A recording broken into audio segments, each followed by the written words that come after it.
nearly as much stuff as I did at that point, but I do have some things up here that are newer that we've just released recently, and I have the Flooded book, which covers so much of the material I'm going through this week and more, and at a very much more succinct level, much more of a basic level. I want to jump right in where I was yesterday whenever we left off.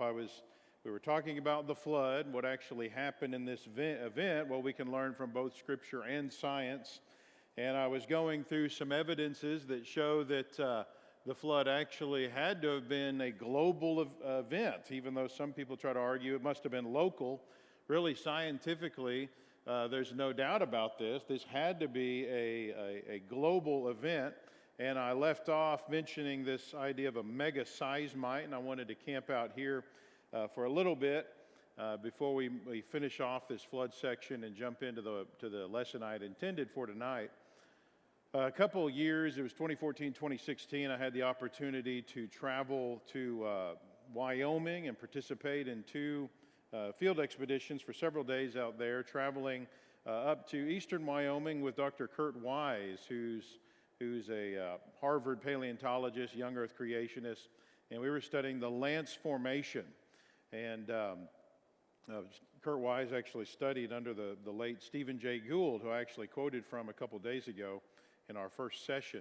So probably the most famous of evolutionists that's in the paleontology community of the 20th century. We quote from him a lot. But Kurt Wise and I traveled to the Lance Formation. What in the world is that, and why does it matter? The Lance Formation is a section of rock strata, several layers of rock in the geologic column, that many creationists believe were the very final layers of sediment that were being laid down in the flood. And there's a lot of debate over that. The formation is found at the top of our Cretaceous system in the geologic column. You've probably heard of the term Cretaceous. You definitely have heard of Jurassic. Cretaceous is the rock layers, the group above that. And this is under what is called the KT or KPG boundary, where your Cretaceous group of rocks meets what we call the Tertiary group. And this is the location, this line that separates these two, the location of a mysterious extinction event that secular geologists believe happened 65 million years ago, and many of them believe that that's what wiped out the land dinosaurs and about 75% of all the other plants and animal species on the planet. In other words, those creatures don't show up in the fossil record above that line. And many creation scientists, again, believe that this is rock that was being deposited at the very end of the flood. And you find many, many dinosaur fossils in the Lance Formation, especially in the Lance Creek area where this expedition took place. This is one of the primary places in the U.S. you find Triceratops, and there's Edmontosaurus and Tyrannosaurus as well. But the most exciting evidences for the flood that we found those years were these special rock layers that are in the Lance Formation group of rock strata that are called seismites. And there's quite a few of these distinct rock layers. In fact, more than 25 is the thinking. And from what we can tell, the concept of a seismite in geology is a relatively new idea. Geologists haven't even really been noticing their existence for that long. So seismites form when you have an earthquake that vibrates a layer of sediment that is wet, like sand. And so the sediment, you might think of sediment that is like the soggy sand along the coastline, maybe by the ocean or something like that. And so when an earthquake happens, it will shake up that soggy sand, and then the water within it is shaken up and moves out of that sand as the sand settles. So it starts escaping from the sand, so picture magma coming up from a volcano. And so if the sand were then to go ahead and dry out and get compacted and lithify, so turn to stone, and then if it were to erode away or you were to cut it in two and you were to look at the inside layers, you would see these squiggly lines. that told you there was an earthquake. These are convolutions that help you to see how the water was moving as it was being shaken by this earthquake. And these are called fluid evulsion structures. And so we see these whenever we have major earthquakes happening today, like 1964 in Alaska. There was an 8.2 magnitude earthquake, enormous earthquake. It'll create a seismite when you have sediment that is wet like that. So that Alaskan earthquake made a seismite that was about 11 inches thick, and that's typical when geologists will study seismites from major earthquakes today. You'll see a seismite that's just a few inches thick for even magnitude 9 earthquakes. Okay, so here's another place where we can make a prediction as creationists, as Bible believers. If the flood happened, we would expect there to be seismites in the flood rock layers, because they form when you have wet sediment. Obviously you're going to have that in the flood, and when you have earthquakes, which we would predict in the flood due to the fountains of the deep breaking up and all the stuff I talked about yesterday with the plate tectonics going on and plates smashing into each other. So catastrophic plate tectonics, remember that I talked about. And so remember, even while this is going on, the mountains are forming very rapidly during the flood. So if that is true, if creationists are accurate about that, well, we would predict there to be enormous seismites in flood sediment, and a lot of these. Well, that is exactly what we found in the Lance Formation, but there's a catch. The seismites we found are not just a few inches thick, like in 9.0 magnitude earthquakes. These are several meters thick. These are mega seismites, so huge that there is no modern reference point to try to understand what kind of geologic activity had to happen to create these things. All right, so we're talking seismites that are in some cases nearly as tall as this ceiling. All right, so that means that number one, the whole area there in Wyoming was once covered with a lot of water, enough to make several meters of sand soggy with water, drenched with water. And number two, several major earthquakes happened. And so we found, again, over 25 of these distinct layers. And so these seismites could have only been formed from earthquakes that are so huge that no human has ever experienced these, except for Noah and his family, who are probably still in the ark floating on the water at this point and probably didn't even notice it. But this is proof of major catastrophe, as would be expected specifically in flood conditions, not uniformitarianism, which is what secular geology hinges on. All right, so how would evolutionists likely respond to this evidence? Well, recall again that the KT boundary crosses the area where we're working in. It's the line above which there are no known dinosaur fossils. And so secular scientists believe that the dinosaurs died out by something that happened at that boundary. And one theory that is gaining ground among secular geologists is that a meteorite impact caused this extinction, because you find a massive crater off the coast of Mexico, and it is thought to be a meteorite crater, although there is some debate about that. But it appears to line up with the KT boundary. And so this is called the Chicxulub crater, and this was a secular representation of that meteorite. We would say that the Earth was probably still covered with water whenever this hit. Anyway, they would point to a seismite and say, well, yeah, you would expect there to be a shock wave from this, and it would explain why there'd be a seismite out there in Wyoming. But that prediction doesn't fit all the evidence out there in Wyoming. So, for example, seismites form, remember, before they can form, you have to already have water-drenched sediment, which means that the rock layers in Wyoming, the sediment at the time, had to already have been underwater for some reason, enormous amounts of water. And so you might expect a tsunami to hit the southeastern states after a meteorite hits, but not land that should be dry, literally thousands of miles away from the meteorite impact. That's not going to create a seismite. So why was Wyoming covered with enormous amounts of water at the time? So a meteorite doesn't really explain the evidence here. So mega seismites are powerful testimony of a major catastrophe that involved a lot of water and major mountain building sized earthquakes that would have rocked the entire continents, affecting the whole world. And so our thinking is this could be the Rocky Mountains forming, and that's what we're actually seeing with these seismites.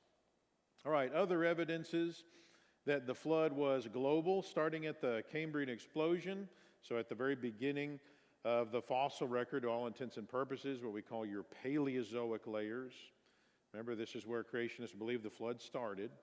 You have, starting at that point, worldwide sandstone beds that were laid down by some kind of major worldwide event in order to erode all that and deposit all that sediment.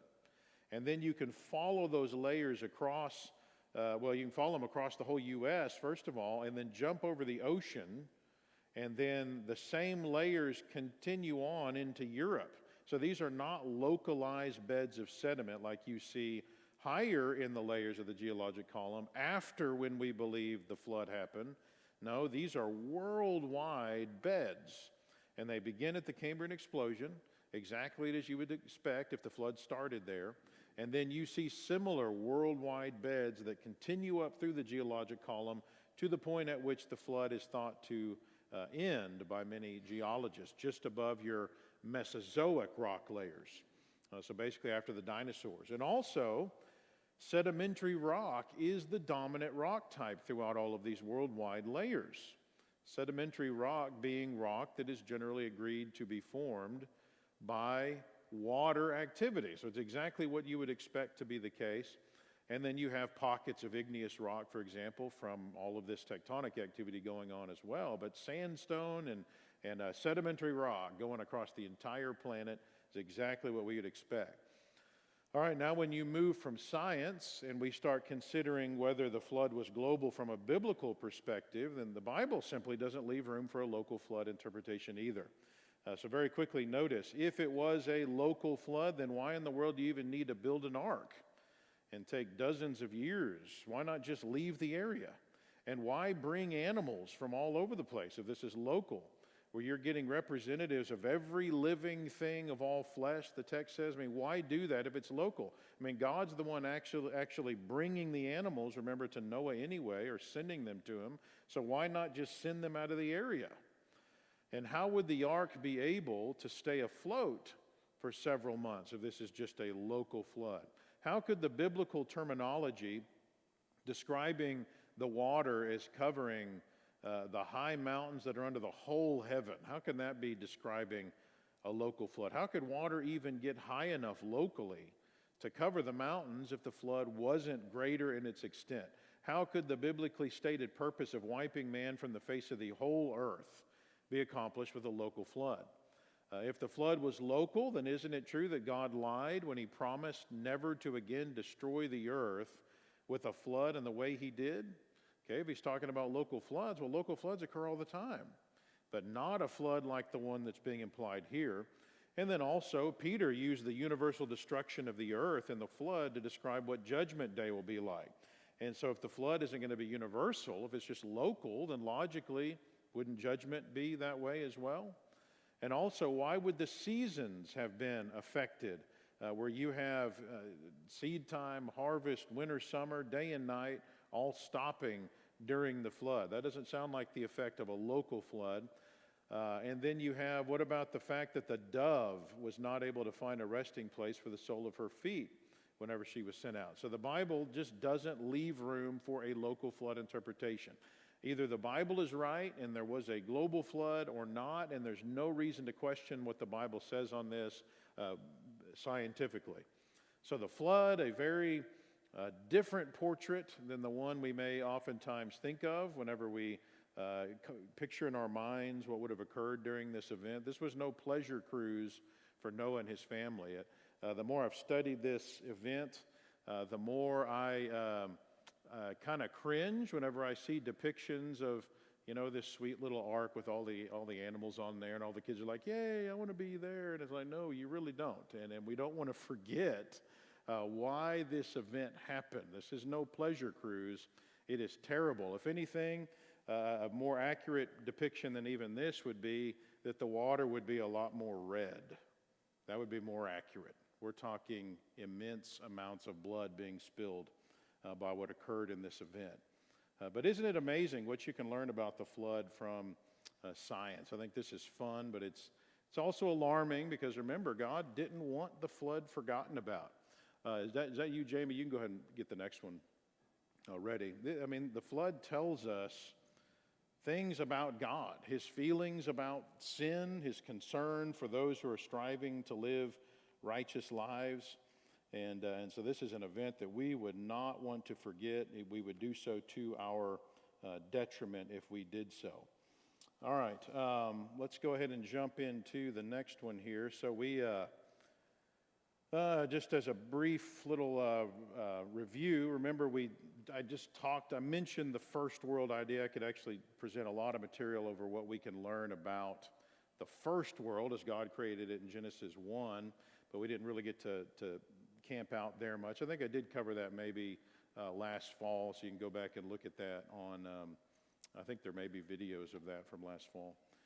Then we talked about the fallen world, so we got to learn about the pre-flood period and what that was like.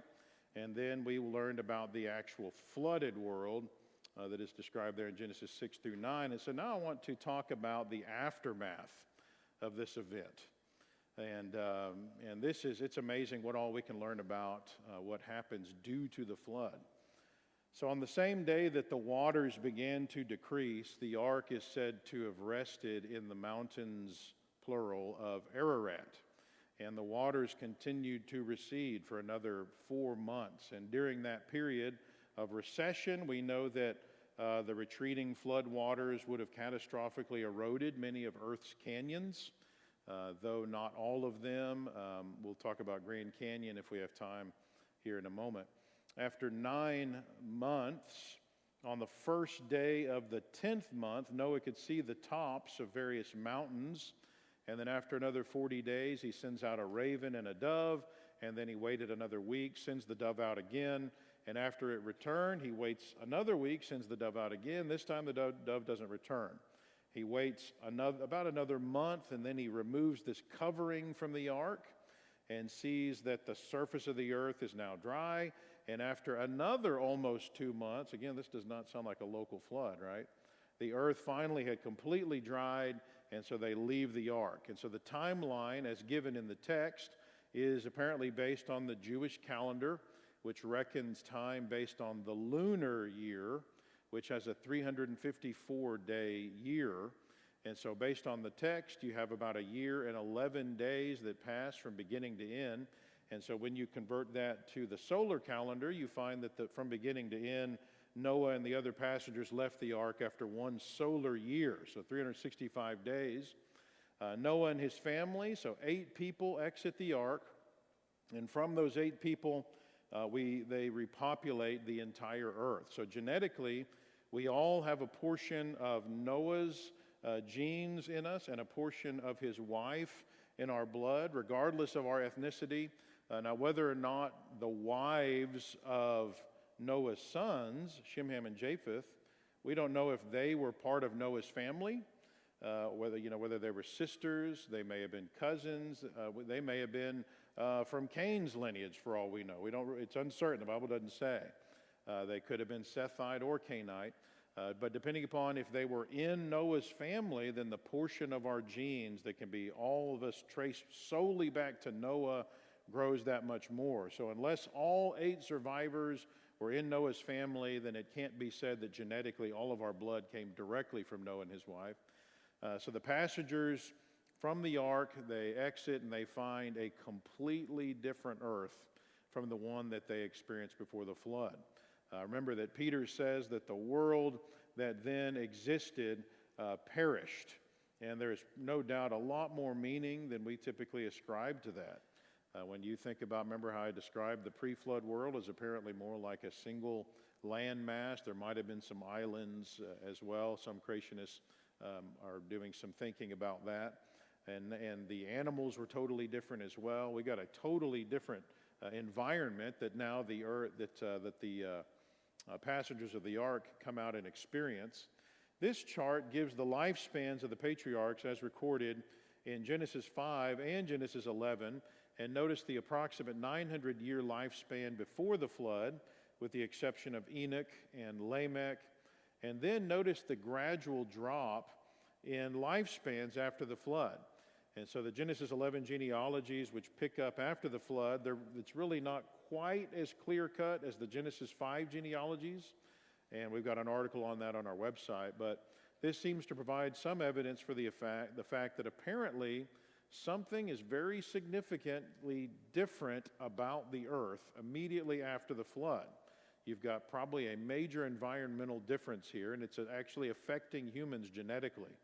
And so apparently size, health, life longevity began to drop drastically and with this exponential decay, possibly in a proportional way to what was going on the earth as it gradually is calming down after the flood. You still have accelerated nuclear decay rates of all of the radioisotopes on the planet apparently for a period of time here, which is why you can't even trust carbon dating until you get to about 1500 BC.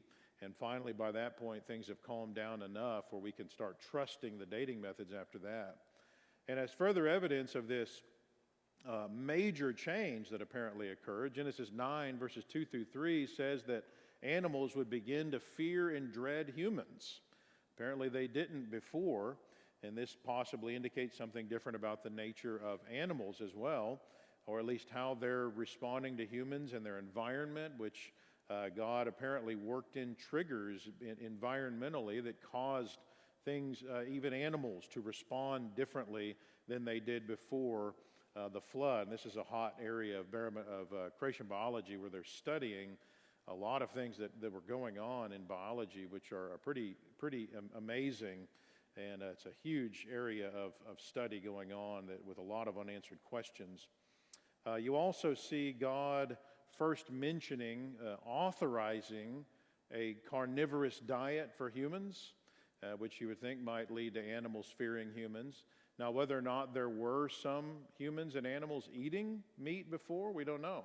But we know God authorizes it here. Now, we do see in the fossil record, in the flood rock layers, evidence of carnivory. The animals are already eating meat by that point because you find, for example, bite marks that are fossilized, T-Rex marks and so forth on other dinosaurs. You find there's actually a fossilized mammal with a dinosaur in its stomach, fossilized, a Psittacosaurus animal. And there's lots of evidence of carnivory in the fossil record.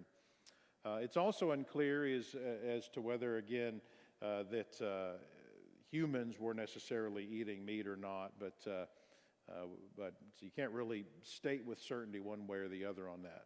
Another example of how different the world was after the flood would be the Ice Age, or the ice surge, or the ice advance, depending upon which creation scientist you talk to.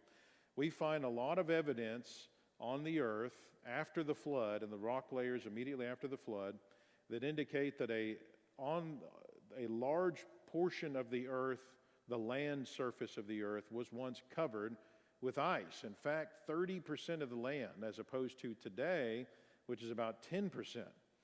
And so we can watch what happens today as glaciers move from melting and expanding, and we can see what effects are caused by that. And so from those observations, we infer that the glaciers of the north used to extend deep down into the northern hemisphere. We find what are called striations, parallel striations, scratches in the rocks that extend over miles and miles of plains from the rocks and boulders that are in glaciers, scratching the rocks underneath as those glaciers expand, as they swell and then start shrinking again. You find faceted rocks that are worn flat from glacier movement. You find what's called till and moraine that pile up, for example, around the edges of these glaciers as they're moving, and then they'll melt or recede, and it leaves these big piles of debris. And so lots of issues exist, though, for the secular geologists, because they believe there were multiple ice ages over the last several million years, as many as 50 ice ages. But they got lots of issues with their modern interpretations of the evidence for the ice ages. No single theory has been able to explain the evidence from a secular perspective. So for example, why were all of the animal extinctions that occurred due to the ice ages, or ice age in our perspective, why did they happen after only the last ice age? Why didn't they happen with any of the other ones? You have 167 entire genera of the larger mammals that are they disappear from the earth. Why do you have all of these disharmonious associations? That's where you have animals that generally live in warm areas like hippos found living with cold area animals like woolly mammoths and reindeer whenever you would expect them to be in totally separate habitats. Why is there evidence of wet deserts? So areas that are today deserts, but which were actually went through a period of being wet in the past, even though they're dry now. And of course, the biggest issue that uniformitarian geologists have is that there is no known natural normal mechanism that we see going on today that could initiate even a single ice age, much less multiple ice ages. So how do you even get one started? Well, once again, this is a place where creation science has provided a great answer to these problems. In fact, an ice age would be expected, it would be predicted to follow the flood based on catastrophic plate tectonics, which I talked about yesterday. It would have been a necessary effect. The flood would have triggered an ice age. So modern creation science theorizes that there weren't multiple ice ages, there was a single ice age. And so we call it more of an ice advance rather than an age, because this didn't really last that long. And so because we think that the buildup was only about 700 years with a peak at the 500-year mark. And so creation scientists would say that all of the evidence that secular meteorologists are using to argue for ice ages over millions of years really fit into a single major ice age that lasted only a few hundred years. So what would be needed to start an ice age? Well, you might be tempted to think that, okay, you need it colder. You need colder winters to cause an ice age. Well, that's actually the problem. That would have the opposite effect, because with cold comes dryness. You have less moisture. And this gets at the root of why secular meteorologists can't figure out how to even get one started under their model. So what you need is three basic ingredients. You need cooler summers, more moisture being evaporated, and then you need a persistence of those two ingredients. So all three of those would have been effects of the flood. So according to catastrophic plate tectonics, you've got a lot of volcanic activity going on during the flood and immediately after the flood. That's shooting a lot of ash and aerosols into the atmosphere, blocking a lot of the solar radiation, which is now cooling the summertime. So that would have made it where there was less melting during the summer. So that would mean that the ice would continue to advance annually, each winter in waves, instead of melting more each summer.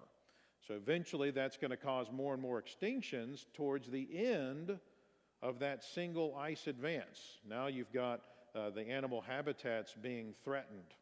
And so the pre-flood environment also we think would have been warmer, including the ocean, but now you've got all this volcanic activity going on during and after the flood. That heats the oceans up by several more degrees. So what happens when you have a warmer ocean? Well, you have much more evaporation of the seawater, which leads to more snowfall whenever you get away from the equator and get over to the poles. Since sun rays are halted by the aerosols and ash, you're going to have a lot more snowfall there. And then the third ingredient is persistence of those two things. And we predict that the volcanic activity from all this tectonic activity going on was continuing for some time after the flood. So the oceans would have continued providing significantly elevated evaporation for possibly centuries until the earth finally calmed down and things moved back towards an equilibrium state, at which time the ice would have begun to retreat. And incidentally, just a side comment about the global warming idea. What creation geologists and meteorologists think is going on with global warming. There is some evidence that the Earth is actually increasing in temperature.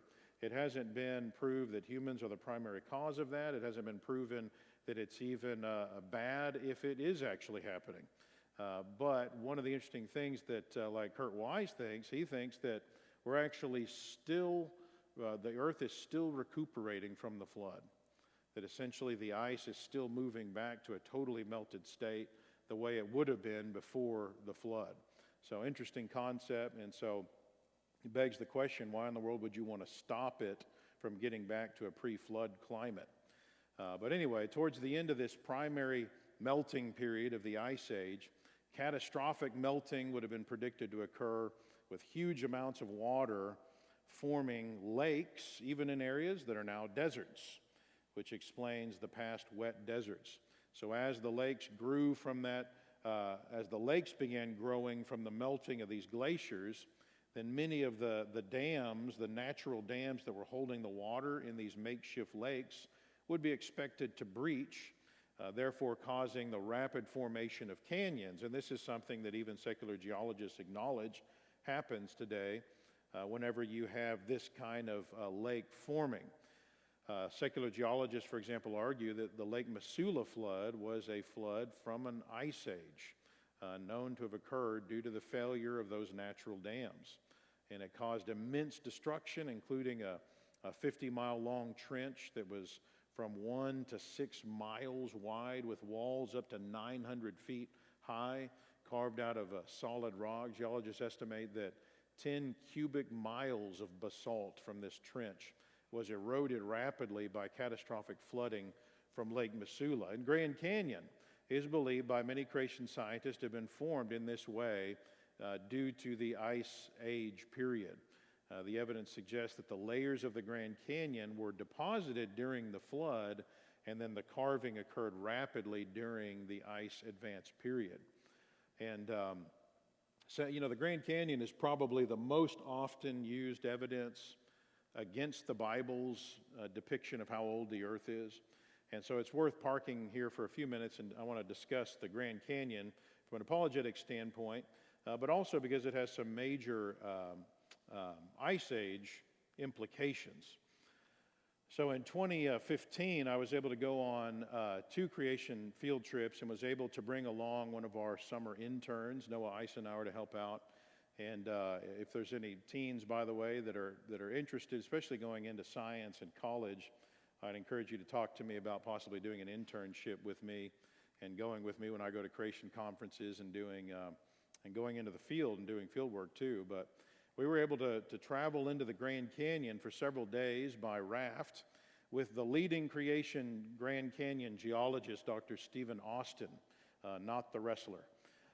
Secular critics call this guy the dean of Grand Canyon studies among creationists.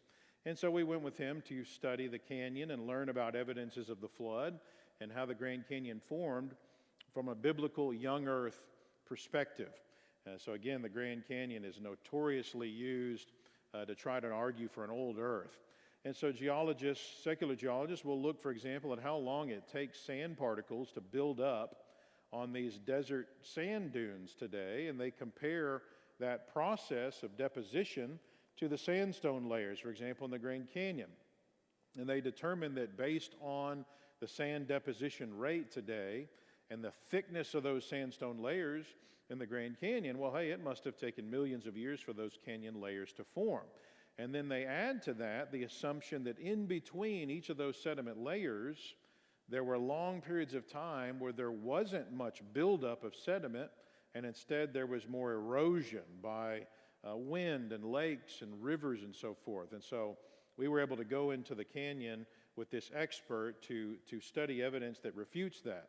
So for example, in the geologic column, you have this distinct line lower in the strata that you can't usually see in the normal terrain that we live on. We don't see it here in Alabama, for example.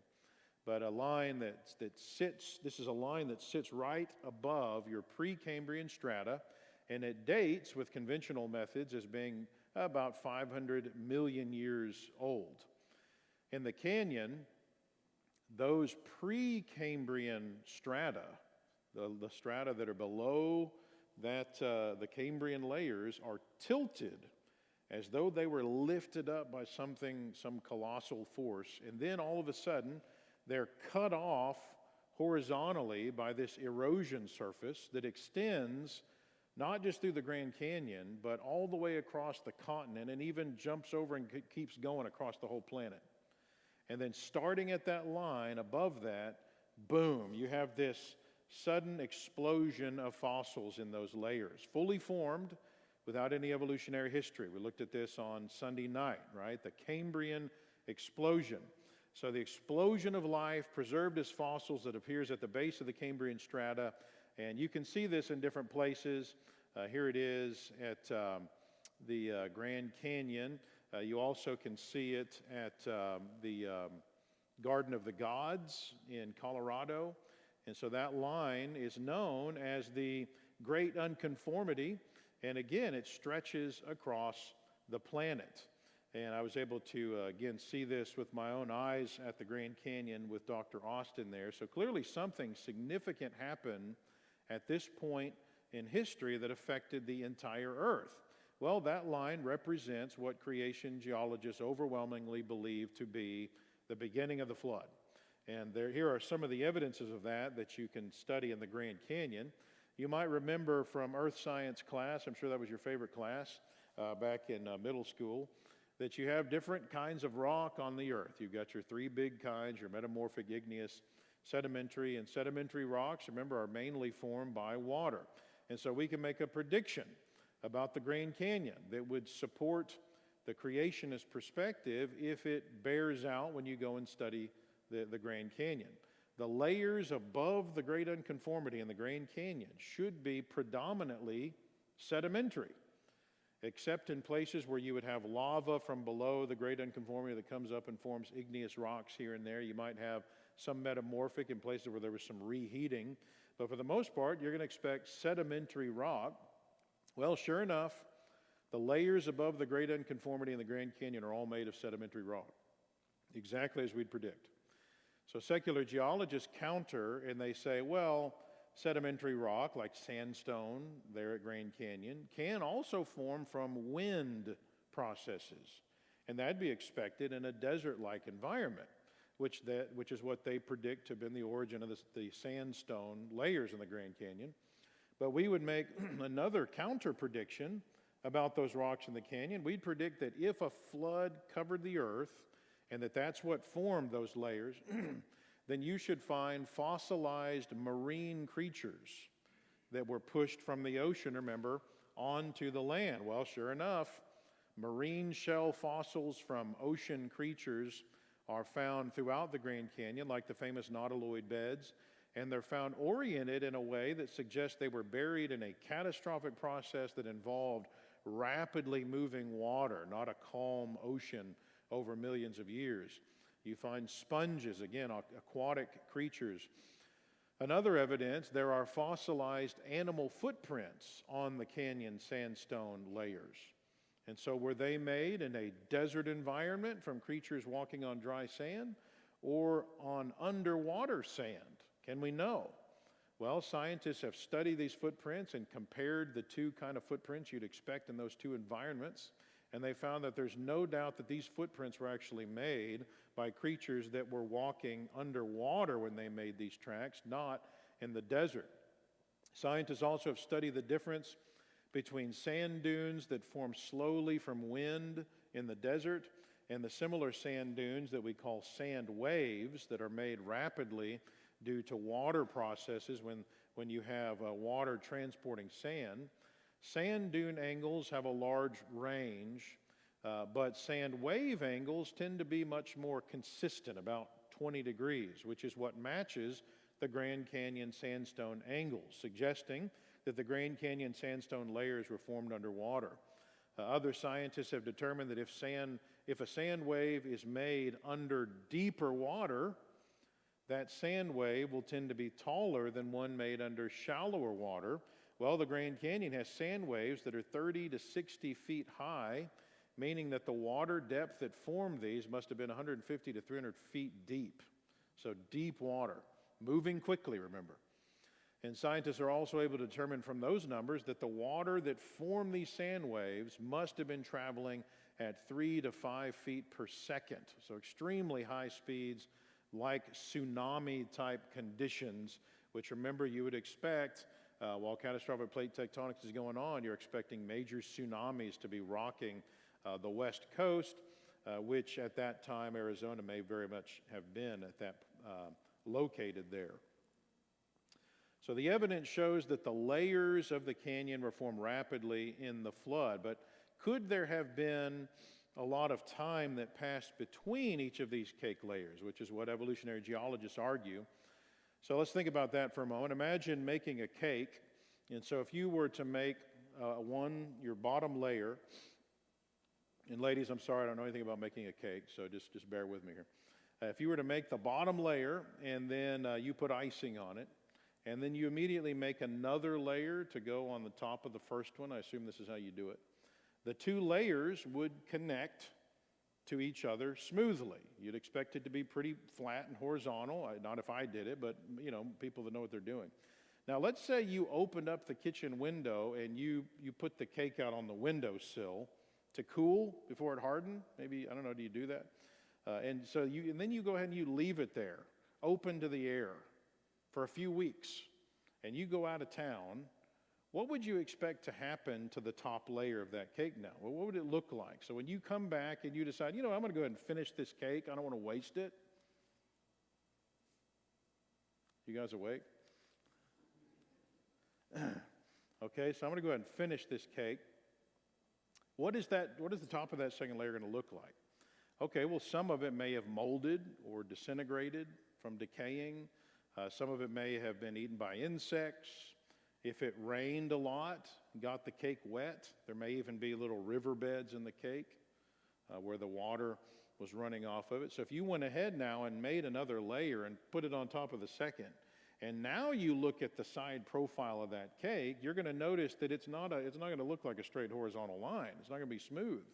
There'd be dips and plunges. There's evidence of erosion and holes. In other words, there's evidence of time passing. Well, at the Grand Canyon, you can look at these lines between the layers and assess whether there's evidence of time passing between them. And what you see is that the bulk of these do not have evidence of time passing between these layers. They're very horizontal. In some of the layers, you do see evidence of time, but not appreciable amounts of time, but that they were... Many of the layers, you might see evidence that there was some time, but maybe it was erosion where there was, let's say you had lunar processes going on, where you have an ebb and flow of the flood as it's continuing to rise. Well, you'd expect some places where there would be erosion due to those rock layers not being really rock yet. They're still kind of soft. And so you see some evidence of that, as you would expect. But the bulk of these are actually very horizontal. You don't find evidence of time passing between each one of these layers. So bottom line, there's lots of evidence that the Grand Canyon layers formed quickly in the flood. So how do we explain the Grand Canyon? Well, it's typical to say, well, two words form up the Grand Canyon. It's the flood. But that's not really accurate. Modern creation geologists, again, explain that the strata are apparently formed rapidly in the flood, but the carving comes later. So here's the thinking. Secular geologists today explain that the floor of the Pacific Ocean, which is one of these oceanic tectonic plates, it's diving, it's subducting beneath the western coast of the U.S., which is a continental plate, and so it's moving down into the mantle. And as it does that, volcanoes and mountains form. And we don't have a problem with that idea, but remember there's a big difference between the creationist explanation of what's going on and the secular geologists.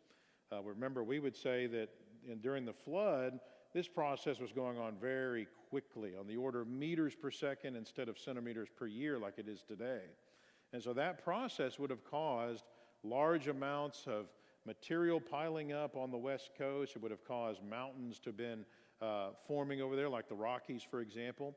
And so areas of the west coast are being uplifted as the ocean floor is diving under the earth and then pushing up against the bottom of the continent. And one of the areas that was apparently raised at that time was this huge saucer-shaped area of dry land that we call the Colorado Plateau. and it's very large. It has portions of it that span into 4 different states, from Utah to Colorado, Arizona, New Mexico, and the plateau is surrounded by mountains, including your Rockies. It has the Kaibab upwarp, and so it forms this saucer shape. And so wet sediment sliding from these places, your plateau, the ocean sediment from the coast, are probably responsible for a lot of these layers you see in the Grand Canyon, although some of the canyon layers, remember, have sediment in them that geologists believe the source of that material is hundreds of miles away over here in the Appalachians, and that went all the way across the continent and was deposited at the Grand Canyon, which is proof of major catastrophic activity that would be needed to transport hundreds of meters thick of material and dumping it over there. Now, after the layers were formed, something has to carve through them. So many secular geologists, they're thinking uniformitarianism. So what are they going to say? Well, they're going to say, well, the Colorado River is going through the Grand Canyon, so it must have carved it slowly over 70 million years, they say. Well, years ago, before the Glen Canyon Dam was built that controls the movement of the Colorado River through the Grand Canyon, engineers found that the river was carrying every year 168 million tons of sediment out of the Grand Canyon. Okay, so if the Colorado River was carving the Grand Canyon over 70 million years, do the math, 1.3 million cubic miles of sediment should have been carried to the delta at the end of the river. So this is a volume 1,500 times the volume of the whole Grand Canyon. Okay, it shouldn't be hard to find such an enormous pile of material, right? I mean, but that sediment simply isn't there, which indicates that this uniformitarian idea can't be right. So creation scientists, remember, we argue for an ice age that happens after the flood. It lasted for a few hundred years. And so the ice from that period is thought to have formed, remember, over an estimated 30% of the earth. It probably extended all the way down that far there to the area where the Colorado Plateau is. So as the earth gradually calmed down after the flood, that ice would have started to melt, retreating towards the poles and leaving huge icy lakes in their path. And so creationists believe at least 3 such lakes were left on the Colorado Plateau, and there's evidence of these ancient lakes that supports that belief. And as would be predicted from the nature of these Ice Age lakes, the natural dams that hold the water probably breached one by one like dominoes, which would have rapidly carved the Grand Canyon. Someone says, oh, wait a minute, is there evidence that water could rapidly carve through rock like that? Well, yeah, there is. Let's look at some very quick examples here. In 1926, the Burlingame Canyon near Walla Walla, Washington was carved. It's 30 meters deep, 50 or 500 meters long. It was carved in less than 6 days when engineers tried to steer abnormally high amounts of water from a canal into Pine Creek. You can actually still see this with Google Earth today. Number 2, the Lake Missoula flood I mentioned. This is actually a well-documented flood from, we would say, the Ice Age. Water breached an ice dam and 500 cubic miles of water were released, and it carved through solid rock within 2 days. It destroyed 16,000 square miles of terrain, created canyons like Dry Falls, which is 20 times the size of Niagara Falls, created cliffs, carved 50 cubic miles of earth. You have the Glen Canyon Dam carving that happened. This was due to the actual Colorado River, which is what goes through the Grand Canyon. In June 1983, heavy snowfall occurred, and it caused engineers to divert water from Glen Canyon into the dam spillways. And there was so much water that was having to be pushed through there that it caused chunks of 3-foot thick steel reinforced concrete to be torn out of this tunnel. It took tens of thousands of cubic feet of concrete to refill the holes. And so water has no problem cutting through rock if you have enough of it and it's moving fast enough. All right, let's see here what kind of time we have. Okay, so I only have 26 slides to go. So here's what we're going to do. We're going to pause, and I'm going to give you 5 minutes of questions if you have anything, and we're going to pick up we'll pick up here on caves, and which is, I've been studying caves for several years now and gone through like 60 caves looking for evidence that these formed in the flood as well. We'll look at some of that tomorrow. What is today? It's day Tuesday, so tomorrow's the last day, is that right? Okay, so we'll finish up this, and if I have time, we'll go into another session. Otherwise, we'll just do more Q&A tomorrow. Anybody have any questions for me?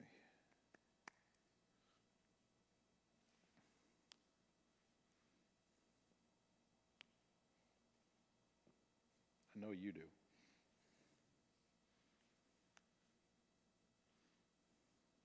Nothing?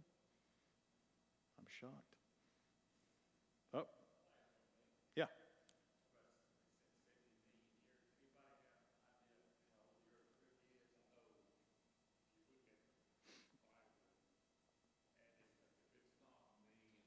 Right.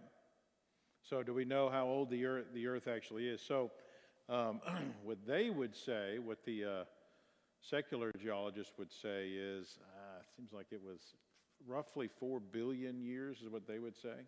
And one of their arguments would be, it's anytime you get a specific date like that, they're usually basing that off of radiometric dating, which I've alluded to this week, that there's evidence that during the flood, all of the rates of decay were accelerated, but all the radiometric dating methods assume constant decay, which means all rocks look older than they actually are. And what we get out of that is you can't trust radiometric dating. So the only way to know how old the Earth is if God tells us how old it is. And so when we turn to the Bible, which, keep in mind, of course, the secular guys aren't going to be interested in doing that. I do want to make one comment before I continue that. So,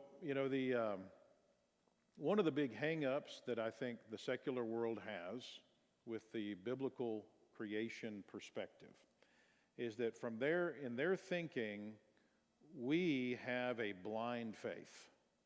We, in other words, believe in the Bible, we believe in God, and they think it is without evidence, and yet we believe it anyway. And if that were true, they have a great point. We're irrational. And there are many people that argue that really our faith is supposed to be blind, and that's simply not a biblical concept. 1 Thessalonians 5:21, 1 John 4:11, Acts 17:11. We got tons of passages saying, no, that's not how we're supposed to roll on this. We're supposed to follow the evidence. And what you find is there's tons of evidence for what we believe, including evidence that the Bible's from God. And so how do we know the Bible's from God? Well, the Bible has characteristics that are beyond humanity to have created.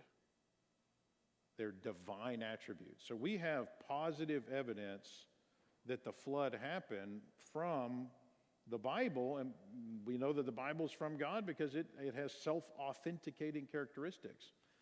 The secular arena has nothing. They have to start with a blind faith that everything can come from nothing. The laws of science, matter and energy, life coming from non-life, the origin of genetic information in the genome. They've got all kinds of things that they have to just blindly believe. If you were to ask them, how do you get life from non-life? And I've done this many times. Well, we don't know. We don't know how you do that. But you believe it anyway. Even though it's never been shown in a laboratory that it can happen. Yeah, we believe it anyway. Okay, that's blind faith. That's not what we have. We believe what the Bible says because the Bible can be proven to be from God. So all that said, now we ask the question, does the Bible address the age of the earth? The Bible doesn't come out and tell you the earth is, thou shalt understand that the earth, it doesn't do that. You have to use the genealogies to figure this out. We know it's 2,000 years back to Christ, another 2,000 to Abraham. And then when you get to Abraham, you've got to use the genealogies of Genesis 10:11 and Genesis 5. Genesis 5 is very clear cut. Genesis 10:11, there's some wiggle room of a few hundred years. We got an article on our website on that. And that's assuming you're using the Masoretic text, which is considered the conservative text on that. We can nail down that there's no evidence of gaps in these genealogies. And so we arrive at we will usually say 6,000 to 8,000 years. That's what you get from that. And so people are like, oh man, how can that be? It's millions of years old. Well, wait, where are you getting that? Again, if you trace down where that comes from, it's these radiometric dating methods that are based on terrible assumptions when you dig in and look at the evidence. And there's never any reason to doubt what the Bible says on this. People don't realize that there's like over 70 different dating methods that prove the earth is young. People don't even know about that because what's pushed in the school system, they're not allowed to teach biblical creation in the school system. It was outlawed by the Supreme Court. And so all everybody ever hears about is what I call the witchcraft without a witch, superstitious mumbo jumbo of the secular community. They don't get to hear the actual evidence for how old the earth really is, which is supported by science.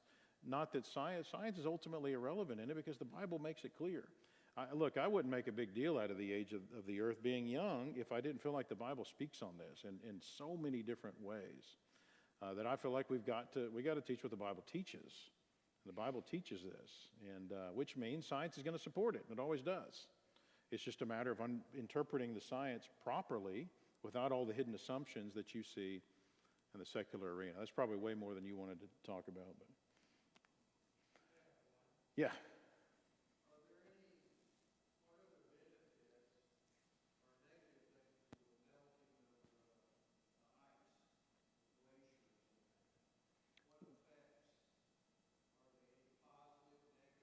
You mean today?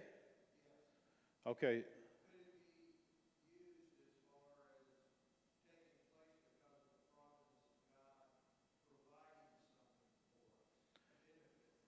Yeah, well, so if God originally created the earth without the glaciers, and that can't be a bad thing.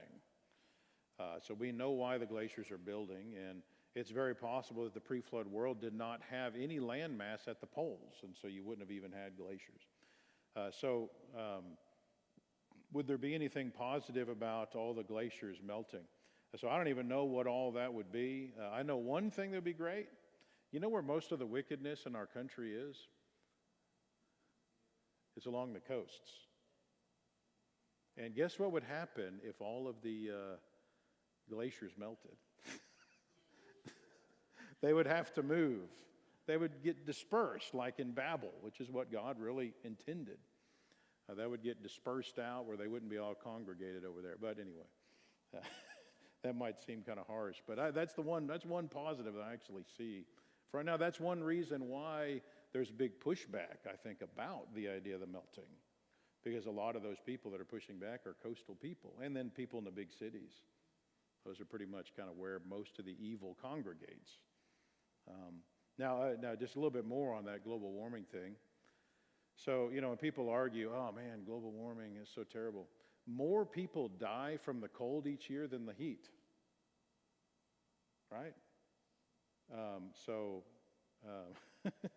Why would we worry about that? All right, any other kind of questions we got here? Maybe do one more and then we'll call it quits. Yes, Miss?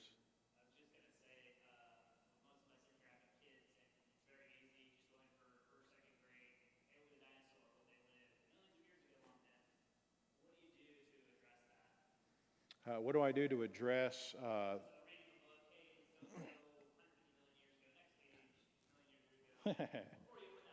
We actually have a book that is designed to do that for kids, and we have an adult version of it as well. But so if you're going to respond to a child that is saying, "Oh man, the dinosaurs lived billions of years ago," well then first of all you're going to have to. I mean, you can address the dating methods, right, where you teach them.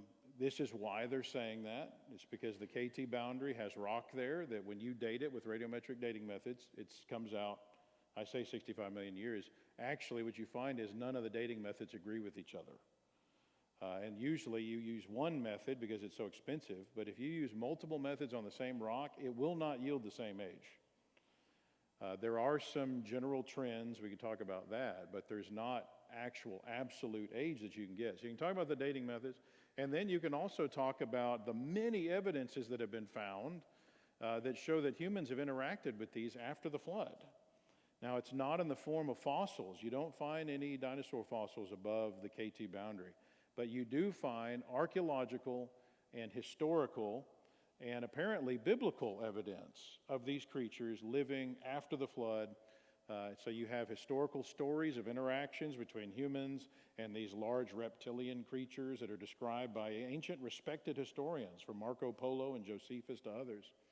And then you have actual drawings. If we saw a dinosaur today, what are you going to do? You're going to take out your smartphone and take a picture. Well, back then they didn't have smart devices, so they made drawings and carvings, and we find them, as you'd expect, all over. So you have historical evidence, you have actual physical evidence, and then the Bible in Job 40 and 41 describes Job 41 being more of a marine creature, but Job 40, the more I study the description of behemoth, the more it lines up with the sauropod dinosaur, the science that's being described there, and the more it does not fit with conventional commentators' thinking of elephants and hippos. It just doesn't fit. And as a scientist, I just can't accept those interpretations. Otherwise, you find the Bible contradicting itself. And so it fits. The only animal that I know can fit the description of Job 40 is a sauropod dinosaur. That's the long-necked, long-tailed dinosaurs that are as tall as this building. All right, let's go ahead and stop. You guys can get some snacks. All right. If you have other questions, be sure to jot them down. We'll probably have some more time tomorrow to look at that.